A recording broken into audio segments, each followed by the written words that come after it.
Welcome to this brief explanation of our NDL Filter Drier with the exclusive Spectraline Tracer Wafer System.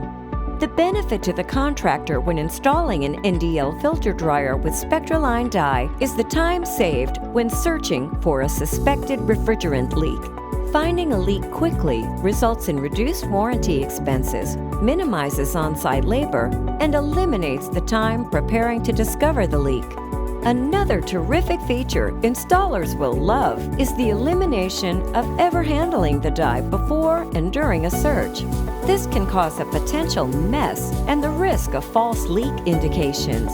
Your dryer begins working for you as soon as the system is engaged, as the built-in tracer wafer releases into the refrigerant and circulates with no adverse effects. TW filter dryers use the most highly engineered dyes in the industry that can circulate safely for the lifetime of the protected system.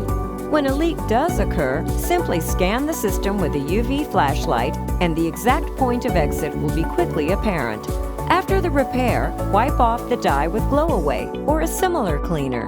This proven technology has been installed in over 250 million systems worldwide.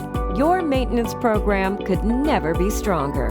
The NDL TW Drier reduces time spent searching for leaks, eliminates the mess when dealing with dye systems, and helps your customer ensure their HVAC system is being cared for by a true professional and is as efficient as possible. Thank you for spending time with NDL.